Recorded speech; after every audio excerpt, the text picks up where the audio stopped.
ꯃꯌꯥꯝ ꯍꯥꯏꯗꯤ ꯀꯥ ꯍꯣꯡꯗꯣꯛꯑꯒꯦ ꯊꯥꯗꯣꯛꯑꯒꯦ ꯃꯐꯝ ꯀꯥꯁꯦ ꯁꯤꯗꯩꯗꯤ ꯂꯣꯏꯁꯟꯕ ꯂꯣꯏꯔꯦ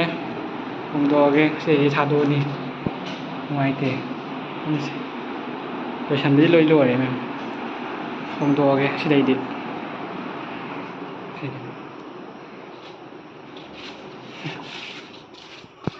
ꯍꯣꯡꯗꯣꯛꯑꯒꯦ ꯑꯩꯈꯣꯏꯒꯤ ꯏꯁꯩ ꯅꯍꯥꯟꯒꯩ ꯇꯧꯕꯗꯣ ꯇꯥꯔꯔꯣꯏ ꯉꯁꯤꯗꯩꯗꯤ ꯈꯜꯂꯨꯕꯗ ꯑꯃꯨꯛ ꯅꯨꯡꯉꯥꯏꯇꯦ ꯍꯣꯡꯗꯣꯛꯑꯅꯤ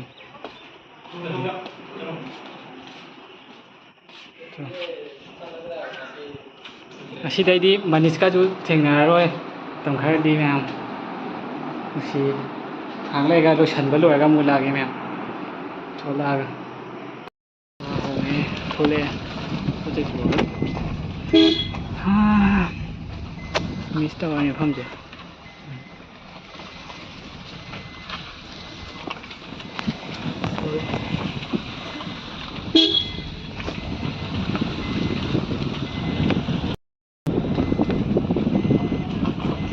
ꯀꯨꯝꯃꯛꯑꯦ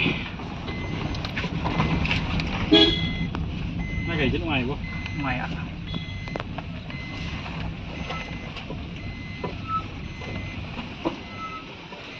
ꯒꯦꯠ ꯌꯧꯔꯦ ꯅꯥꯎꯇꯣꯟ ꯒꯦꯠ ꯌꯧꯔꯦ ꯊꯣꯛꯂꯛꯑꯦ ꯍꯥꯏꯅ ꯂꯩꯔꯝꯕ ꯃꯥ ꯄꯤꯖꯤ ꯌꯧꯔꯦ ꯃꯐꯝꯁꯦ ꯃꯤꯁ ꯇꯧꯔꯤꯅꯤ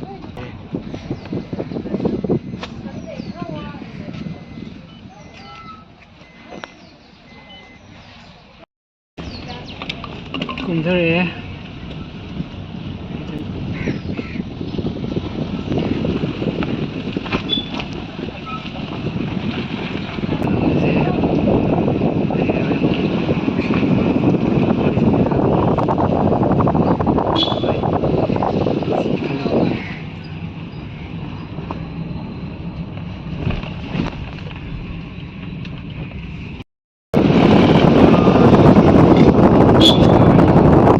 ꯇ꯭ꯔꯦꯛ ꯂꯩꯔꯦ ꯇ꯭ꯔꯦꯟ ꯂꯥꯛꯄꯒꯤ ꯀꯩꯅꯣ ꯇꯧꯕ ꯃꯥꯜꯂꯦ ꯑꯩꯈꯣꯏ ꯀꯩꯅꯣ ꯉꯥꯏꯔꯒ ꯂꯩꯕ ꯃꯥꯜꯂꯦ ꯃꯌꯥꯝ ꯂꯩ ꯃꯤ ꯃꯌꯥꯝ ꯂꯩ ꯂꯩꯗꯤ ꯂꯩꯔꯔꯣꯏ ꯃꯤ ꯃꯌꯥꯝ ꯂꯩꯔꯦ ꯇ꯭ꯔꯦꯟ ꯂꯥꯛꯄꯒꯤ ꯉꯥꯏꯕꯒꯤ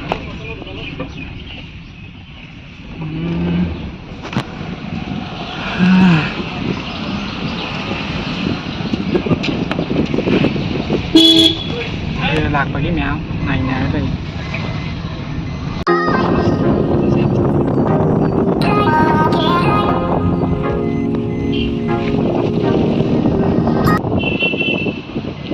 ꯉꯁꯤꯗꯤ ꯅꯣꯡ ꯆꯨꯒꯦ ꯇꯧꯔꯝꯕꯅꯤ ꯅꯣꯡ ꯆꯨꯔꯝꯃꯦ ꯐꯔꯦ ꯅꯨꯡꯁꯥꯁꯦ ꯌꯥꯝ ꯁꯥꯔꯦ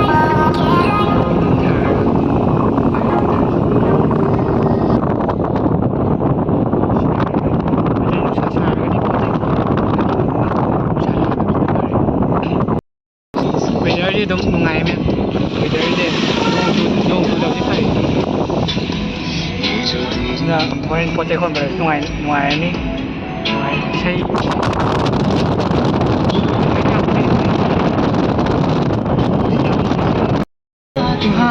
ꯄꯣꯠ ꯆꯩ ꯃꯌꯥꯝ ꯂꯩꯌꯦ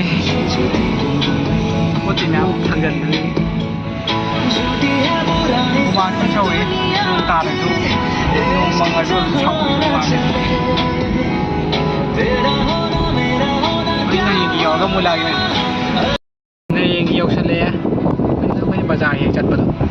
ꯏꯟꯖꯥꯡ ꯅꯥꯄꯤꯒ ꯆꯠꯄ ꯑꯗꯩ ꯄꯣꯠ ꯆꯩ ꯂꯩꯕ ꯄꯩꯁꯥꯒ ꯆꯠꯄꯗ ꯍꯌꯦꯡꯒꯤ ꯌꯧꯁꯜꯂꯛꯑꯦ ꯌꯥꯝ ꯂꯥꯞꯄꯗꯤ ꯅꯠꯇꯦꯗ ꯍꯌꯦꯡꯒꯤꯗꯒꯤ ꯈꯤꯇꯪ ꯆꯠꯂꯒ ꯂꯩ ꯍꯣꯁꯄꯤꯇꯥꯜꯗꯒꯤ ꯃꯅꯤꯡ ꯑꯣꯏꯗꯣꯏꯅꯦ ꯉꯥꯏꯍꯥꯛ ꯑꯗꯨꯝ ꯌꯧꯔꯦ ꯅꯨꯡꯁꯥ ꯌꯥꯝ ꯄꯥꯛ ꯁꯥꯗꯕꯒꯤ ꯑꯃꯨꯛ ꯐꯔꯕꯅꯤ ꯇꯧꯕꯅꯦ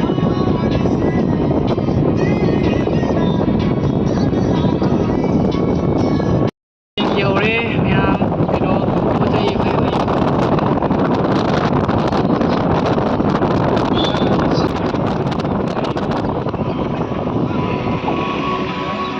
ꯍꯌꯦꯡꯒꯤ ꯌꯧꯔꯦ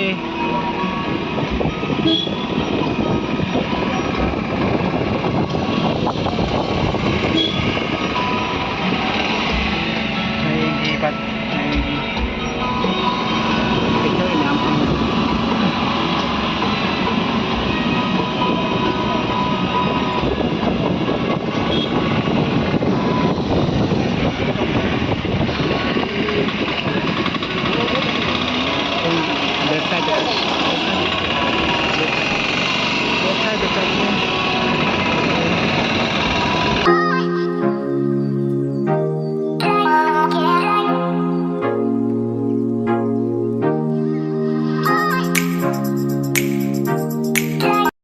ꯄꯤꯖꯥ ꯑꯃꯨꯛ ꯉꯥꯏꯔꯦ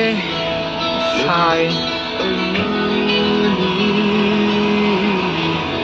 ꯅꯨꯡꯁꯥ ꯁꯥꯒꯠꯂꯦ ꯑꯃꯨꯛ ꯁꯥꯗꯣꯔꯦ ꯅꯨꯡꯁꯥ ꯁꯥꯗꯦꯅ ꯇꯧꯔꯝꯃꯒ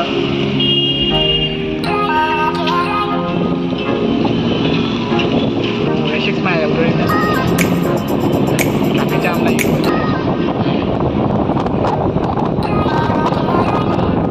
ꯃꯪꯒꯤ ꯇꯧꯔꯝꯃꯒ ꯍꯥꯏꯔꯝꯗ ꯆꯠꯂꯔꯣꯏ ꯁꯣꯝꯗ ꯐꯥꯎꯖꯤꯜꯂꯛꯑꯒ ꯆꯠꯂꯅꯤ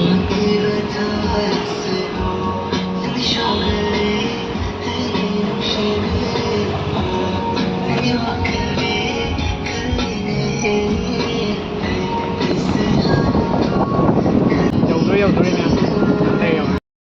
다음 쌀 여우에 여우도래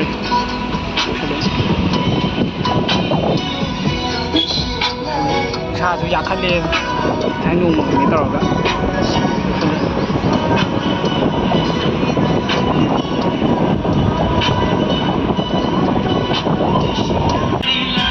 여우에 lấy âm tả trở lại rồi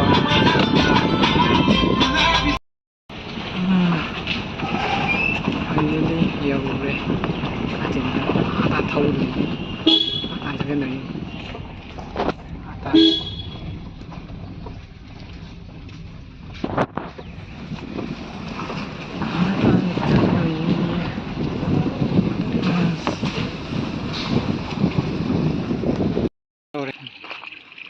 có dây hồn với rồi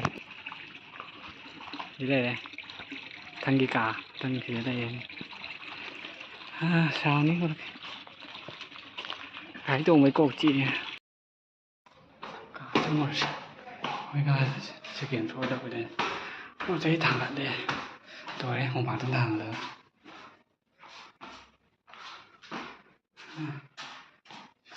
số đều đây sự kiện số các cái này đây này mấy cá chân ở đây đây cá chân kia trong đây đấy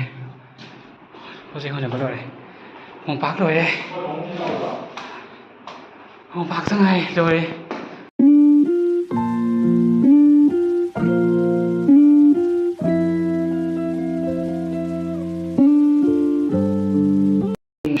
mình lấy được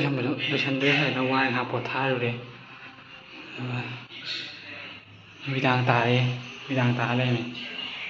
mami đang tải đồ chân đấy đồ chân mới cả đồ chân mới rồi phải lấy đồ chân rồi cái nó tao rồi biết chỉ bài rồi lại tục thả vào này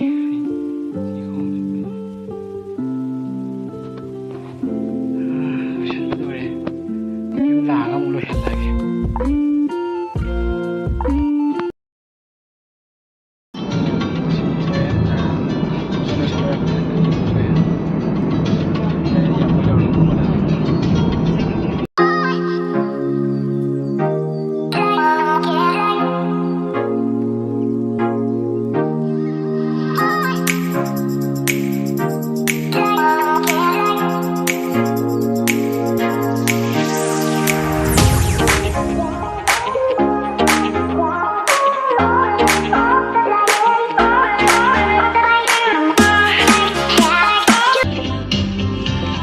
Có dầu rồi nha